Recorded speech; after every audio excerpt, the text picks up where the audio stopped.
So we are back here at the Off Script Physio podcast. Are you feeling chipper today, Bowie? I am pumped. I'm very excited. Very, very excited. Well, that's it, because today's guest for our Australian listeners probably needs no introduction. But for our overseas friends, Mick Hughes is a well-known physio in the space of ACL management and rehab. He's got a background in AFL football, and he also runs Learn.physio, which is an amazing quality professional development website where physios can get amazing information about a range of different things.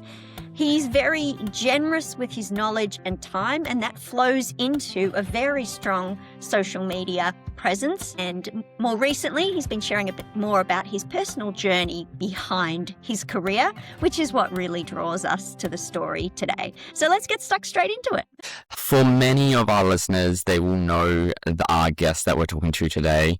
Mick is a bit of a legend in the physio space, but rather than reel off all the different things that he's done and just read his resume or LinkedIn out loud, I just thought I'd just ask the man, tell us a bit about who you are, what you've done, where you are, and what you're doing at the moment. And welcome to the show. Sorry, I've kind of just gone like, bam, we're in, let's go.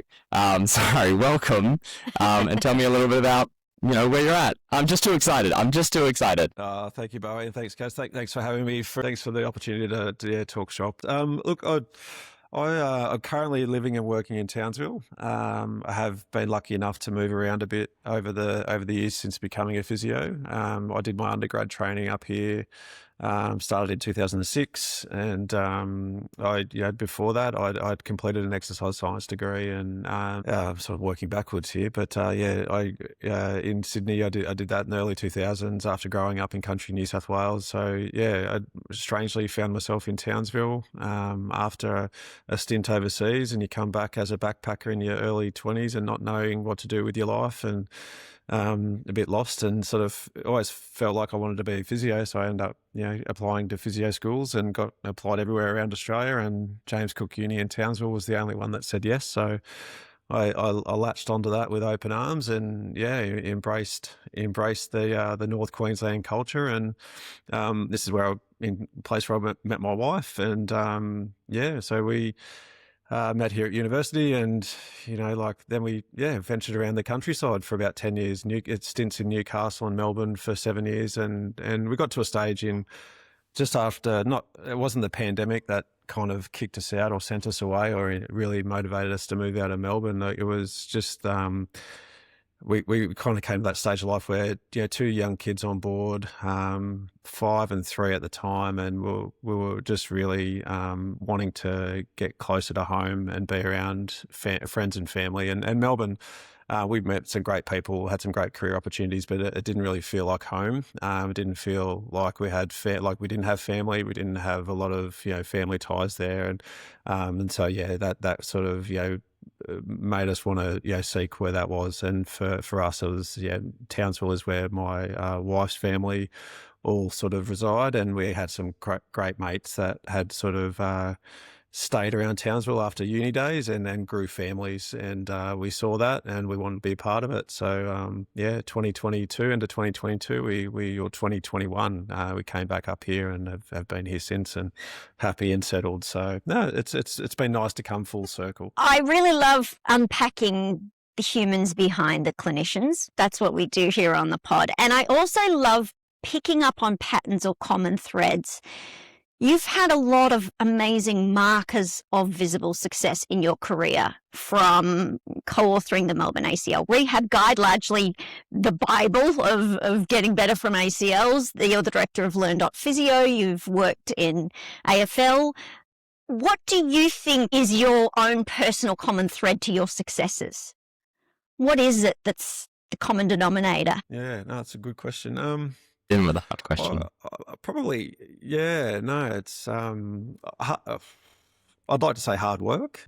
I was never a great high school student. I think maybe I sort of reflect on this. I was probably not the smartest kid in the grade, and certainly by far and away in high school, I was a very average student. I felt like I was a well-rounded student. Like I was good at sport, reasonably good at sport, and I'm never excellent at sport, but played enough sports to sort of develop relationships. And I think sport teaches you a lot about working as a team, and gives you kind of outlets outside of academia. And like, I really enjoyed that. I had a part-time job growing up, so I can kind of get that work-life balance sorted out.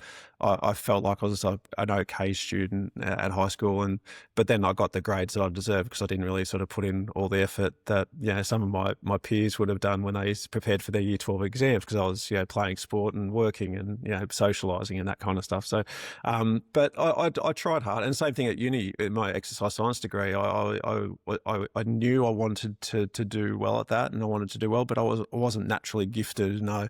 I was probably an average kind of student in exercise science land for the 3 years that I was there. And the same thing as physio. So I didn't really hit my straps as a physio student until I was probably year 3, year 4. I was actually dealing and working with patients, the textbook type of stuff. I was a C, credit at best kind of student, but when it came to actually practicals and clinical placements and rotations, that's where I kind of excelled, because I kind of had life skills and I could talk to people. I'd been an exercise scientist and a personal trainer beforehand. I knew how to interact with patients and, talk to them and communicate and that kind of stuff. I felt like that was like a big skill set. So, but I've never sort of been gifted anything. And I grew up from, kind of very modest, family background. So I feel like maybe that's sort of been a big part of, if success is the word or not, but for me to sort of be where I am today and do the things that I've done, I've certainly have had a goal in mind and wanted to tick it off and worked hard to do it. So hopefully that answers the question. Yeah, Mick, look, you've done a great deal, and it's evident the hard work you've put in. Looking back though at all the different stuff that you've done, what do you find that's been the kind of joy in being a physio? Like, what do you, if you were talking to a bunch of physios and all of our listeners listening in, what's the best part of your day? What's the best part of your job? Certainly with the patient load that I'm working with, I don't know whether we talked about not talking about ACLs today, but we will never fully get there. You're allowed to, absolutely. Veto. Before ACLs, before I got there with working a lot of ACLs, like I still had that.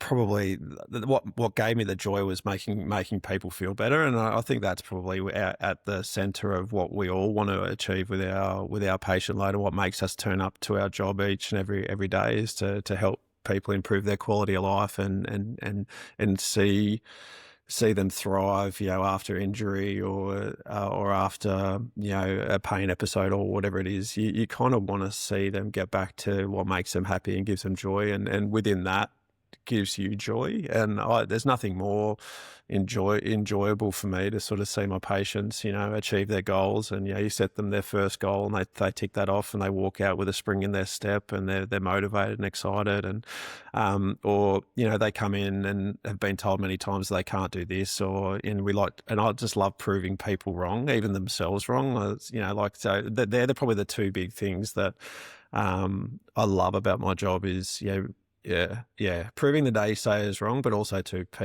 proving themselves wrong. If they don't think they can do it, then I'm going to show them that they can.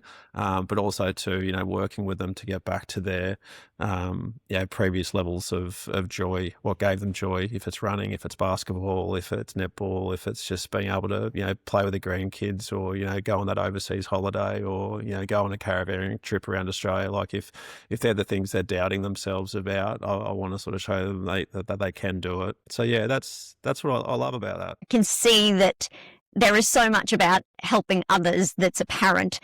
But something else you said there was proving the naysayers wrong, which I also cottoned onto, because I think that is what leads innovation, is people who don't want to just sit in the status quo. And that's also something that you're very good at. Part of proving the naysayers wrong, as well as helping people, is being visible. You've achieved so much because you've been a visible physio in what you're putting out. You're on social media, you have a large following. Was that a conscious choice? And what does it feel like to be a visible physio? Yeah, it wasn't. It wasn't, probably not to the extent of where I guess currently is. Like the original I've had social media like Facebook since 2006 when it first was around. You could throw sheep at people and high five people and do those weird things that the original Facebook only allowed you to do.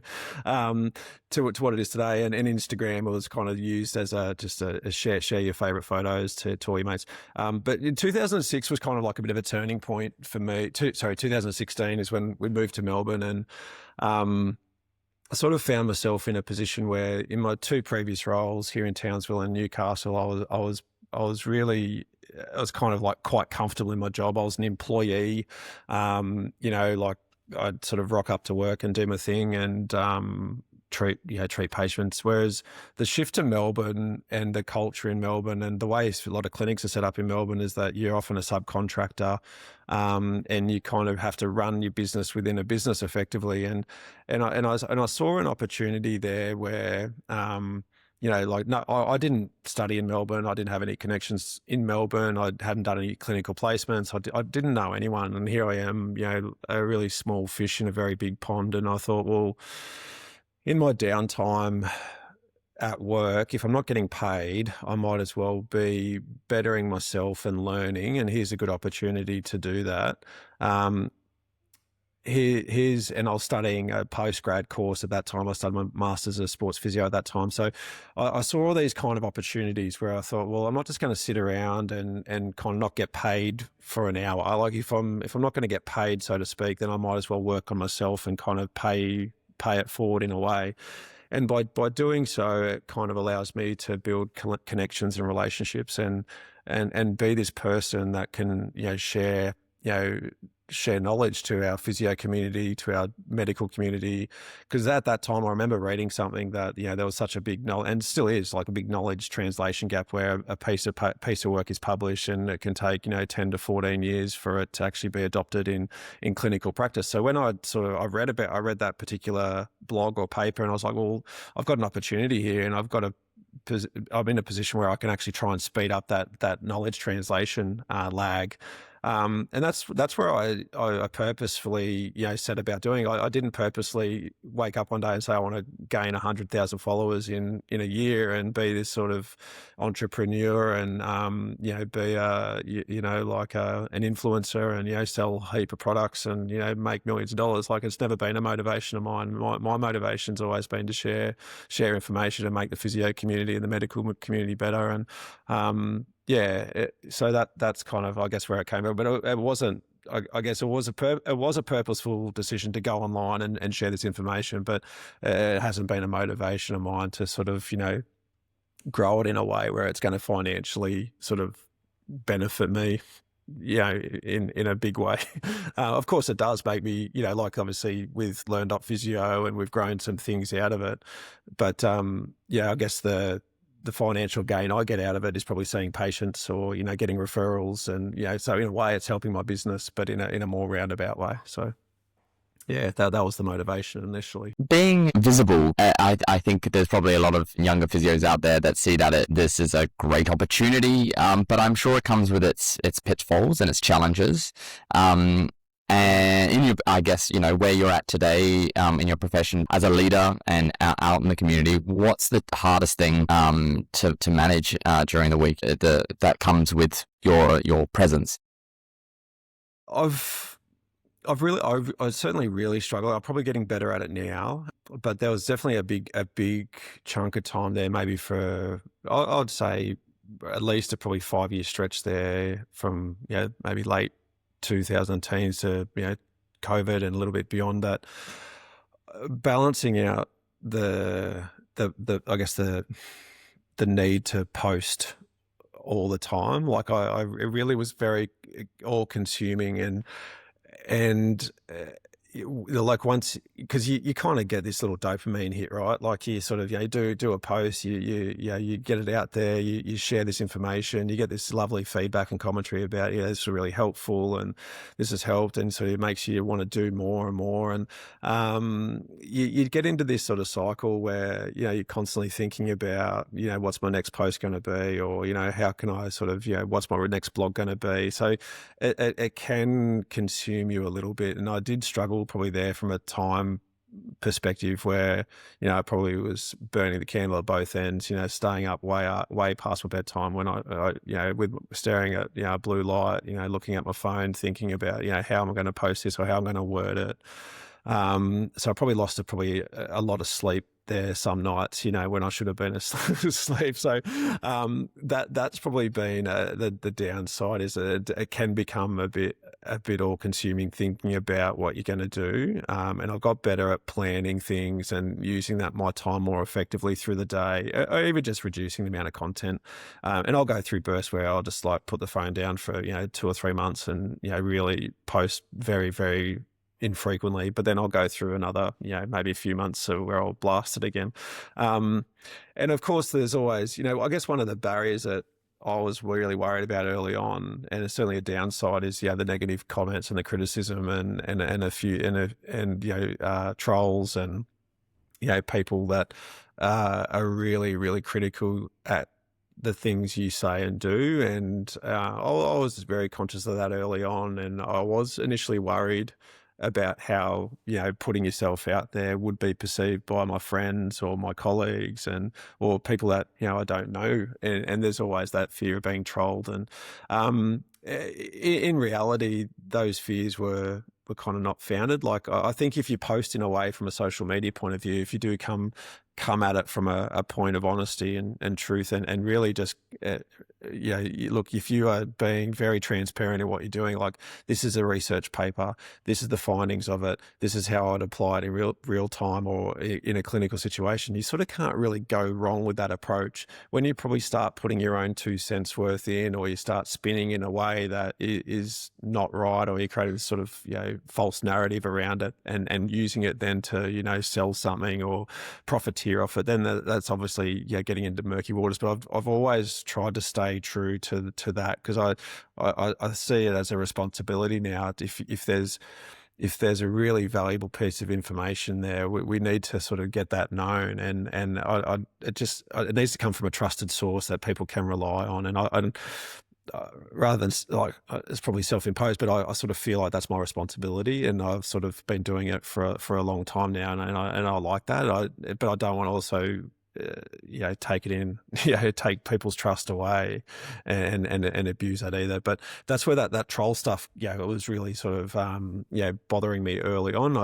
But in the end, the fears were not there. There were a couple of comments where, some people have, mostly people on LinkedIn and mostly people from overseas countries who sort of have seen physios in a different light within their own countries, because physios here in Australia, we're kind of we're kind of very well defined in our roles and what we can and can't do. And I think if you go into some European countries, the term physiotherapy is probably a little bit loose. And some people were saying that I was crossing professional boundaries for some of the things that I was posting. And some bloke went even as far as to say that I was creating these videos to purposefully injure people, so I would then create revenue off those people in the clinic. So there was one or two particular people who kind of were a bit misguided in my my posts. So they're definitely some of the downsides to probably being out there and being visible quite a lot, is that you will get occasionally sort of some people who will try to bring you down, and there's also too that time and effort and that cognitive drain of creating these posts frequently that can sometimes get the better of you too. So I'd say they'd be the two things. What started you in the first place, as you said, was dissemination of good information. The good information is there, it just wasn't reaching people that well. That's what drove you to start with, and still does. It's quite apparent. And so I think what I really learned from what you just said is that if it's less about opinion and more about this is what we know, and let me put it in a way that helps you understand it, it doesn't mean you won't get negative comments or feedback, but it just means that you're grounded in, but this is good information and here it is and here's the source. So that makes a lot of sense. And that probably flows really nicely into Learn.physio. So this is obviously an amazing evidence-based PD platform that you've set up. I want to dig a little bit more into how it is now? Is that the vision you had when you started Learn.physio, and where do you want it to go? And you know, you're really the driver of that. Are there times it's going fast and times it's going slow? What's been your journey with developing such a reputable platform? Yeah, it's definitely a labour of love, and it's been look, the original vision when Randall and I got together. Well, the true backstory to it was actually there was a guy. I think his name's Ben Strawn. I think from memory his name was. I think he was a physio based in Brisbane. He actually created this marketplace called Learn.physio, and like the website itself originally was Learn.physio. And back in the day, so 2016, 2017, there was this place where you could go online, and he just sort of kicked it off where physios could provide their own CPD. It was basically an online marketplace where you just basically put a piece of content up and hope someone would buy it. And so I'd put a couple of really crappily recorded PowerPoint presentations with my head up in the the top right-hand corner on ACL injuries, and I put them up on this Learn.physio marketplace and sold them for like $20 or something like that. To once again just try and, because I was running these workshops in Melbourne, I thought, well, why just isolate the knowledge base to Melbourne? And if I'm charging people $20 to come to my sort of workshop nights so I can cover the cost of food and rent the place out, I'll sell this for $20, online, and hopefully make a couple of bucks on the side to, keep this thing going. So anyway, I had 2 or 3 courses up on there, and in the end, Ben got to a point where 12 months down the track, he said, look, no one's buying this thing. Yeah, no one's buying anything on this thing other than people coming to your ACL thing. And I've got something else going on. Would you like to take this off me? And here, just handball me the website, and it's yours. Run with it and do whatever you want to do with it. Because Randall and I had sort of co-created. Then I'd worked with him on the Melbourne ACL rehab guide, and I was like, well, Randall, what do you make of this? And he goes, well, it's a good opportunity. Like, we've probably run the limits of our own ACL courses, because by then we'd sort of filmed like a really nice ACL course, and we'd produced it really nicely and got the studio and the really well done production. We'd filmed a couple of those. We put them up on Learn.physio. And we're like, all right, well, there's probably something here. And this is all pre-COVID as well. And so we're like, well, let's just, work with this at the moment. Then we basically changed the website over to our name, got rid of all the other crap that was on there. We sort of put our only 3 courses up on there. We made the website look a bit more pretty, and we got a website designer to come in and help us and sort of made it sort of look as kind of like how it is today.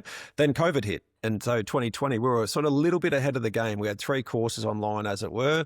And that's when we both got together and said, look, the world's changing. We could already see people were looking at online education as a source of information rather than just turn up to conferences or go to weekend workshops and night courses and all that kind of stuff. So we're like, well, okay, I think there's something here. It's doing well for us. But we can't do a shoulder course. We are not shoulder people. But we knew a lot of people in Melbourne. We had good ties to La Trobe Uni, and we knew people had some good connections there. Let's get Tanya Pizzari to come and do a shoulder course with Sarah Warby, or let's go get some hamstring people. Let's get them to do this. Let's get some hip people. Let's get Joe Kemp and Sue Mays to do the hip thing, and then let's get Ebony Rio to do the ankle with Sue. So we kind of had these nice kind of people that were really clever at their parts of the body, and we're like, all right, let's film them. Let's take what we've done with our ACL and apply it to different areas of the body, and let's sort of see where it goes. And before we knew it, we had a nice little, run of masterclasses and courses, and we're like, okay, we've got something here. Let's just grow. But it definitely has come. We're now in a good rhythm. It's taken probably 2 years to sort of fall into a rhythm where we feel confident in. Because the early days, in the first 2 years, because of COVID and because we couldn't film on a regular basis, because there were times there we didn't film a new course for 6 months because of COVID restrictions, and we just had some logistical errors and we couldn't do this. We were always holding off on running it as a subscription service. We didn't want to make the promise that we will give our subscribers regular monthly content. We did, because we didn't think we could probably deliver on that just yet. We had a bit more growth and we needed to do a few more things first. So probably about 2 or 3 years in, we felt confident that our rhythm of course production and the growth of our business we could make that next leap of faith to say to people, all right, we will promise you each month you'll get 5 hours of CPD. And we've been able to hold that promise for the last nearly 3 years now. So we're about to turn 6 Learn.physio in June. So that's kind of like been the growth of where we're at, which is nice. It's nice to sort of see it grow and develop, and we've been able to sort of turn it into this nicely packaged educational platform with different chunks of information. You can get your long format and your short format, practicals and lectures and roundtables, and we're catering now to clinics and individuals, and we're just about to press play on a new website, which has been nice but a very expensive process. But anyway, Can't wait to see it. But yeah, it's been a ride. Yeah. I love it. I feel like that's maybe our first off-script exclusive of something that's about to come out. So that's very exciting. Glad to give you a little teaser of things to come. That's wonderful. So I have a question for you. This is probably just some personal advice as well. Professional development, social media, being a physio. It can be hard to take your physio hat off and balance work-life management when you kind of sometimes feel like you get away from the clinic and, there's potentially these negative combative discussions online, and then you also have this feeling of always needing to do professional development. How do you feel managing this? Because I feel like potentially as physiotherapists we're not great at it, and we sometimes maybe put work first and can burn out. And I guess it's one of the reasons why we wanted to discuss these things on off script. So in your experience, how have you balanced that? What's been the good times and the hard times? Yeah, no, I agree. I think for me, it probably took me to because I've sort of spoken about this a bit lately. I probably got to a point where I did burn out. I don't know if it's a self-diagnosis of burnout, but I definitely lost the joy of being a physio. A little bit of a loss of joy in basically trying to sort of do blogs and create blogs and do that social media stuff that I'd sort of grown to really enjoy doing. I think that's kind of like what has taught me, like when and you won't, I guess from a physio perspective, if you got to kind of learn from your mistakes, right? So it's like anything in life. It's you probably don't know you're kind of going or you're about to burn out until you burn out. Like you sort of, if you're constantly engaged in, social media, or your whole work and life is centered around work, going to work and then going home and study, or going home to do professional development, or you're going home to cover a sports team, or if you're all immersed in that, but in a way you love it, and you kind of, it makes you sort of tick and it gives you joy. That in itself, there's probably only enough years of doing that relentlessly where you probably come to a point where you lose the joy. You do feel a bit burnt out, and I think that's kind of like where it got for me. Like I got to a point where, I probably at the end of 2024, I think it was, end of 2024. Yeah, sort of got to a point where I just felt really flat, burnt out. And that's where stepping away, like from, a lot of that regular content and trying to sort of figure out why am I feeling like this way. And this is where, talking about my mental health recently and some of the anxieties that I've sort of had for a long time that I've probably just managed, pretty poorly, having some help there with a psychologist and basically acknowledging the burnout that was there, and sort of having some medication help, and also too just trying to get that work-life balance to shift a bit more to life rather than just all immersive work. I think that's the thing that I've sort of learned over the time. And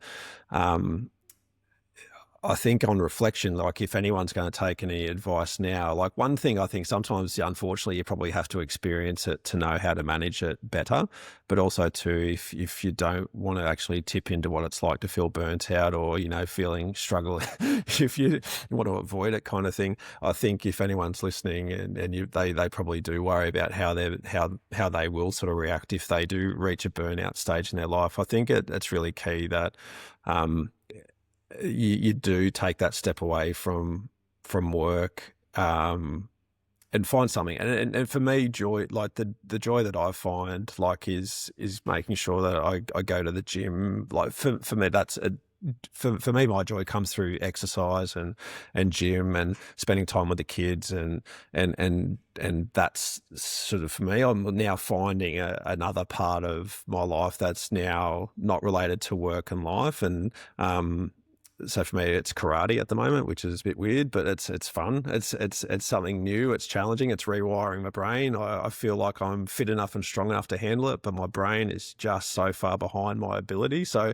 I think as we get, and it's probably just comes with age too, and having kids and family and having life demands tug you in different directions. I think when you're young and single, you probably, and you don't have those things, you probably can fill your life with probably a little bit more work and a bit more social, and your bucket's probably a bit bigger, to be able to sort of, get into those heated online debates and stay up a bit later at night and, still go to work the next day and still play touch footy on the weekends or still go out with your mates and socialise and still do karate. Like when that's kind of like you've got that ample time, but when you start having kids and, your kind of bucket starts shrinking and the time available to you each and every day is getting smaller and smaller and things are just sort of starting to get pulled in different directions, that's where you can quickly, I think, burn out if you don't have that avenue to step away from your kind of work. And that's probably where I got caught out, because I thought I had my shit together. Like I thought I had that work-life balance sorted out, but then with kids, and there's this time in your stage, I think there's definitely, I'm just learning, there's a stage of life when you do have kids where when they're really young, like they don't do as, like, they're busy, right? Like they're busy, they need naps and their sleep's all over the place and they can't communicate well and they throw tantrums, and life's hard, life's very tricky and hard. But when they get to that kind of school age time where there's soccer training, there's netball training, there's gym training, there's homework, there's getting up early to do the preschool stuff and then before school stuff and then the after school stuff, plus cook, clean, do the household chores and do your work. And that's where I got caught out, because like all this after school stuff with the kids just really ramped up all of a sudden for me, like within the matter of a year. And that's probably where I wasn't prepared for that, because I hadn't been in that stage of my life. I didn't know that was coming. And then all of a sudden it hits you and it's like, holy crap, your life is just really busy now. I need to adjust. And for some people, it probably, you just get hit with it before you need to know that you need to make a change. And that's unfortunately what happened to me. So if I can reflect on that and sort of, warn people for the future, if they're in that stage of life with a couple of young kids and they haven't quite got yet to that sort of early, that junior school stage or middle school stage before things really ramp up. I've got two kids. I've got mates who got four, and like they just have, they've got it tough.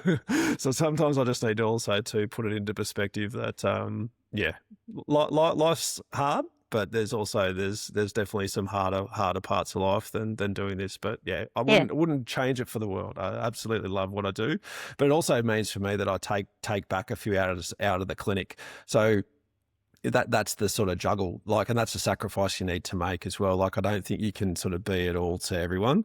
And for me, like I happily sacrifice some hours in the clinic, Monday through to Friday, and I cut my day short at 2:30 so I can run off and do the school run and do that kind of stuff. I love that, and that's what sort of gets back to that, do the things that make you happy.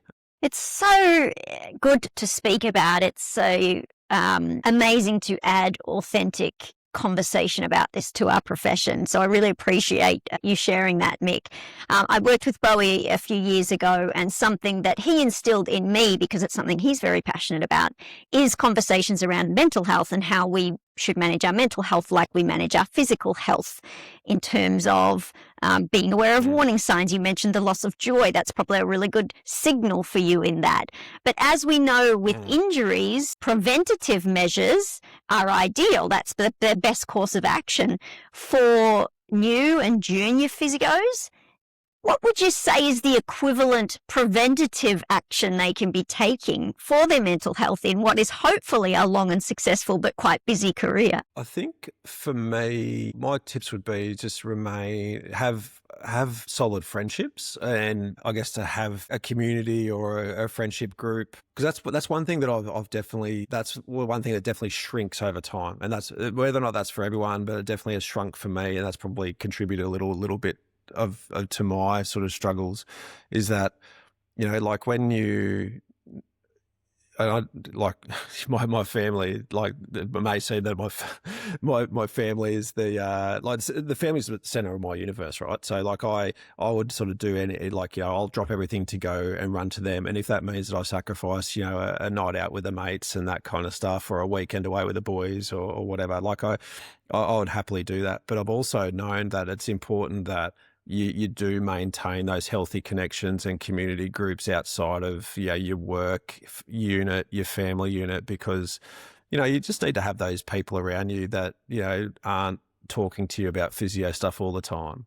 Yeah, and that's what, yeah, so physios love to talk about physio stuff. You get, and each profession is the same. Like you get a bunch of teachers in the same room, they'll talk about their students. You get a bunch of doctors talking they'll talk about medical related stuff. And so physios are horrible for it too. So I think it's important that you've got some other groups of people in your life that are just distant enough from your family and also distant enough from your work. And that could be your friendship groups at uni. It could be your friendship groups at, it could be your hobby group. And that's why I love the karate crew, because none of them have got any sort of, you know, close resemblance to either my family or my sort of, you know, my work or anything like that. So, but we talk about, you know, completely different things, and we're connected via the joy of, you know, trying to get better at karate.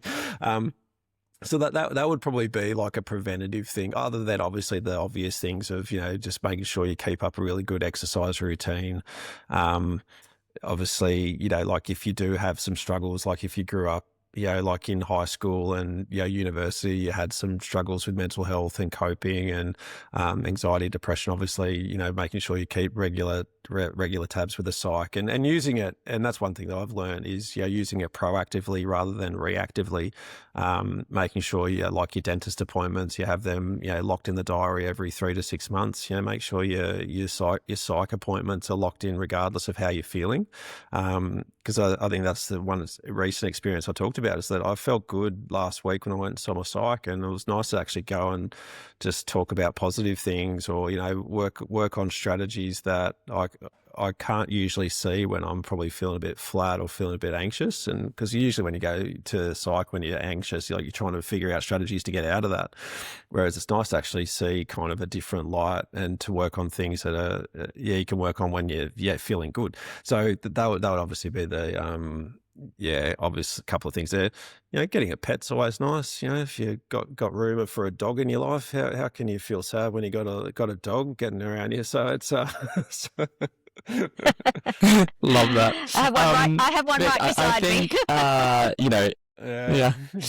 I think it's you know, it's wonderful to hear the kind of balance that it sounds like you have in your life. I'm gonna ask a kind of the other side of the coin to Kaz's question. Rather than being preventative, when things do happen, and say there's a negative comment online, or you feel like there's a difficult situation with a patient, you know, I feel whether you're yourself on with lots and lots of followers, or you're a new physio in a room with a patient, we all put ourselves out there. When it doesn't go to plan, How do you manage these situations? Is it kind of, water off a duck's back, or do you feel like these things stay with you? And how do we regulate that stuff, when it's not at all optimism and perfection in our physio career? For me personally, I was really terrible at managing that. I dwelled, ruminated a lot of things that went bad. I remember seeing when I was at Collingwood with the netballers, we just managed one of the ACL players. She just played her first few games, and I was there the night that she retore her ACL. And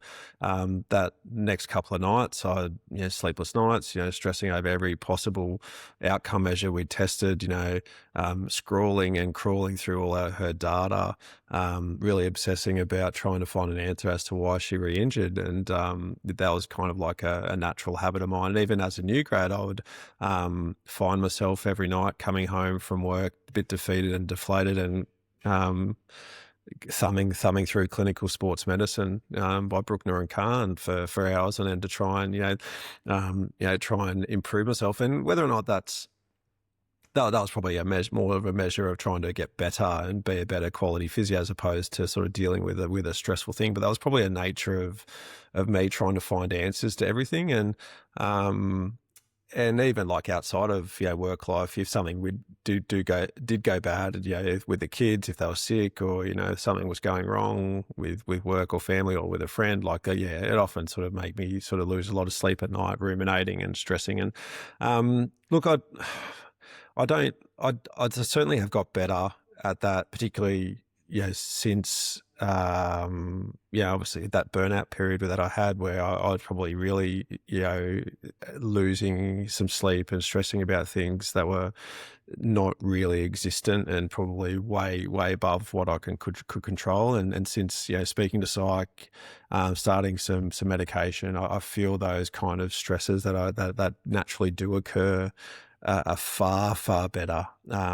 My loss of sleep, for example, so to speak, figuratively and literally, is much better now that I've sought help and have tried to make myself better in that point of view. So look, I think there are some moments in your career where you will come across some challenging situations, like people being criticizing you in the clinic, or a bad patient outcome. I think, like anything, like if it's in a way like a form of grief, you have to kind of sit with it. And some people probably sit with it better than others, and can deal with it better than others. I know some people, if they have really shitty outcomes at work, and I've got some mates who deal with death on a regular basis, including my wife. They have, just naturally working in medicine, they literally will deal with death every day, and some days are better than others, and some days, if they have a really bad case, and I know for them, they just have to sit with it, and usually sort of either sometimes they'll talk about it with their friends or colleagues, and they'll debrief.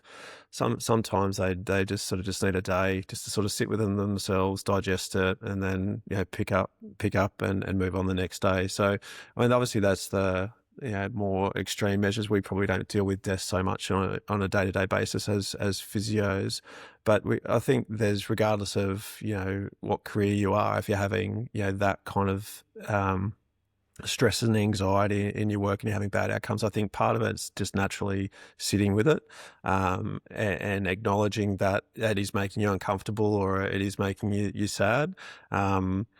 Then what you do with it next, I think it's important. I used to drink through it. I gave up alcohol 4 years ago, probably because I was, if I had a shit day, I would, have a drink or two.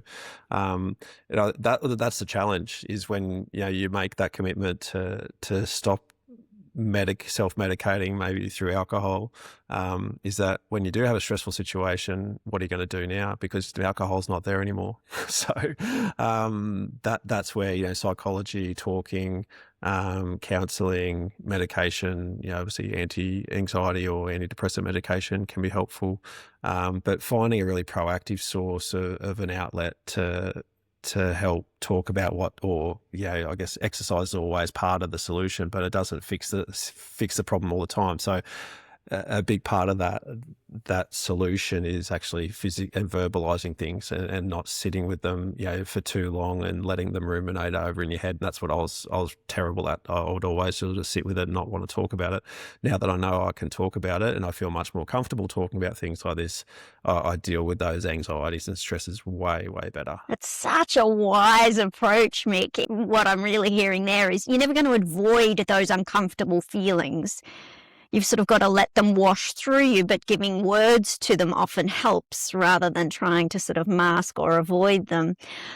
I'm going to shift focus a little now, pull us out of the weeds and zoom back out to our profession overall as a whole. What do you think are the biggest opportunities facing our profession currently?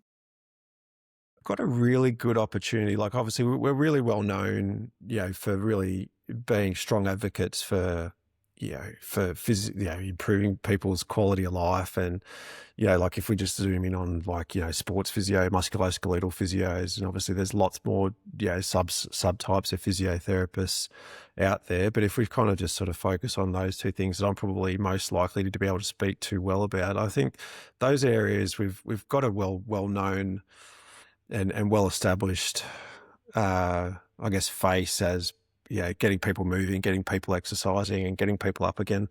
I think we've got this really good opportunity because we are seen as a lot as these primary, we do have that primary contact. So, people can literally walk off the street. We've got a really good opportunity here to have some like broader conversations, about general health. Like I will comfortably talk to my patients about, like how, they might come in obviously for a knee problem or a hip or a lower limb problem. It's like, well, what's your diet like? What's your sleep like? What's your mental health like? Like I'm not afraid to have those sort of extra conversations there because they ultimately do impact on, why they're seeing me today. And they may not be the direct thing. Like, a person comes in for an ACL injury, like, yes, they pivoted, twisted, turned their knee, popped their ACL.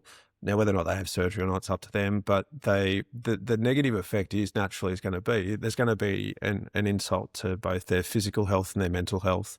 And they're going to be very closely, intimately related with those two things. So for me, it's, not just focusing in on the body part, is just trying to sort of take that wider look and asking them, how can we make you as a person better? And I think that's a great opportunity for physios all around the world, is to, I guess, nudge people in the right direction to look after their whole well-being. We live in this really, I guess, troublesome space where, well-being is such a buzzword at the moment, but well-being is associated with, how much money am I going to spend on the next, run of peptides, or, what collagen supplement am I going to take, or how much am I going to spend with this influencer because that's what they're sprouting or spruiking, and longevity. Like these buzzwords are, quite big, but also come at a really big financial cost to people. Like, like we can be sort of really focusing in on areas that people can easily do themselves without spending bucket loads of money and financially ruining themselves. So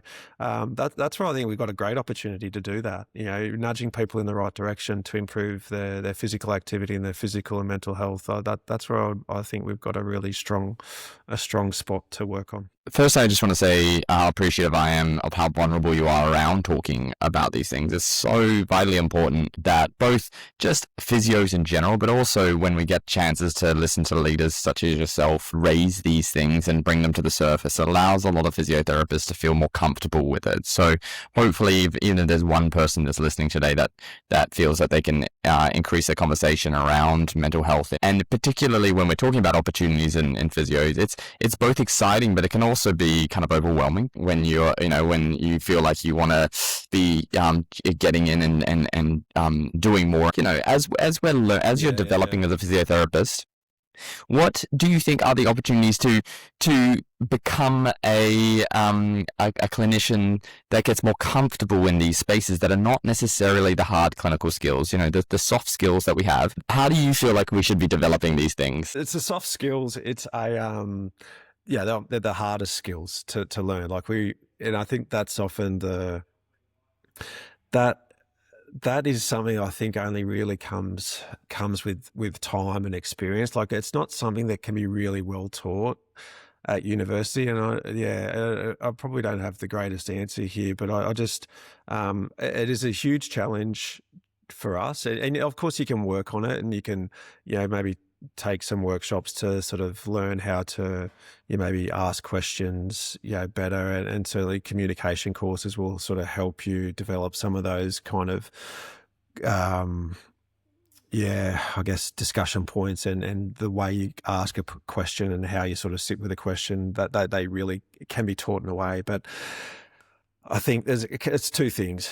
One, it's going to be time and experience, and you, I guess, growing up as a clinician and as a person, like probably some of the better skills that I've learned over time and the softer skills I've learned over time is simply by becoming a husband and a father, and knowing that when, as I said before, when you become, when you start having kids and, you get a bit older in your life and you've got a few more demands being pulled in different directions, you can really empathize now with your patients who may be in that same stage of life, or maybe even a little bit later or even younger than you, because like I reflect on when I was probably my second or third year out, I'd always wonder why my 30-year-old patients with 2 kids wouldn't do their home exercise program. And I look now back at that program, it was 10 pages long and took them 2 hours to do.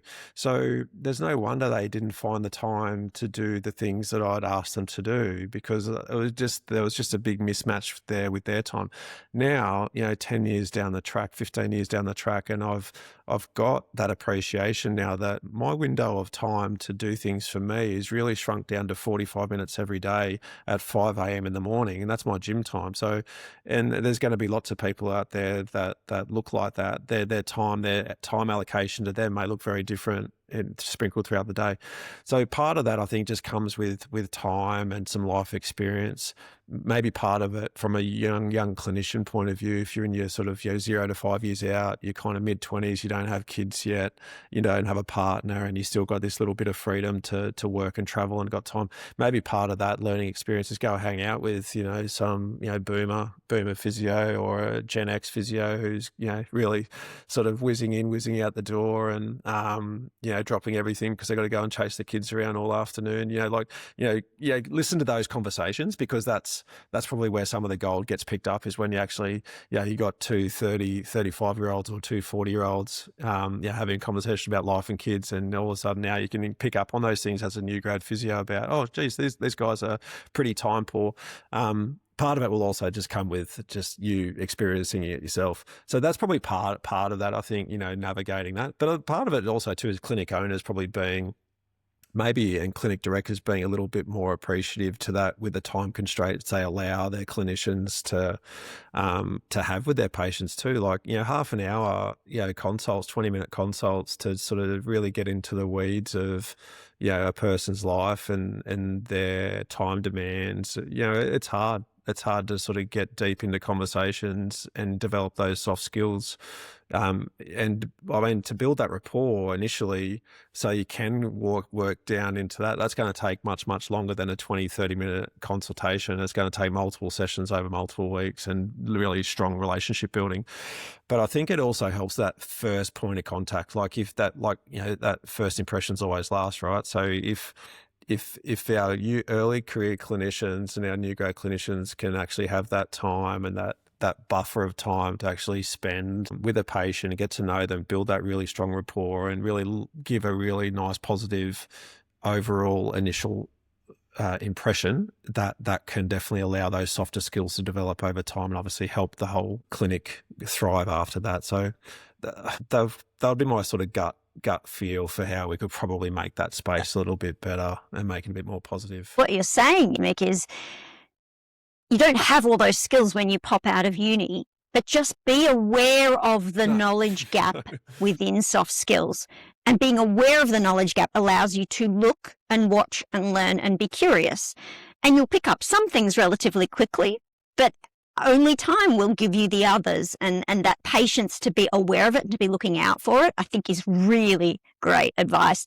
Mick, it has been an absolute pleasure chatting to you. You've shared so much gold and insights in your journey behind what people see as such an amazing career. So we really appreciate it. And I'm wishing you all the best with your karate.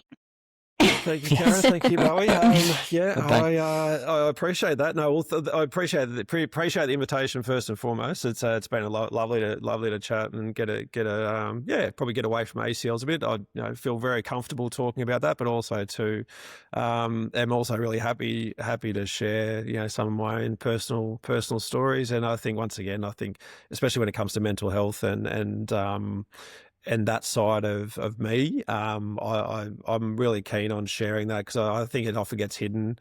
So an opportunity to share that side of me and my story. Hopefully, it allows other physios and other anyone really watching and listening to kind of make themselves a bit happier and healthier that way too. So I appreciate that. And look, maybe get a red belt by the end of the year. Who knows? I just got to keep on rocking up. Keep you accountable to that. I love it. No, please do. I won't be able to. My son's a purple belt. He's kicking my butt already. You're chasing.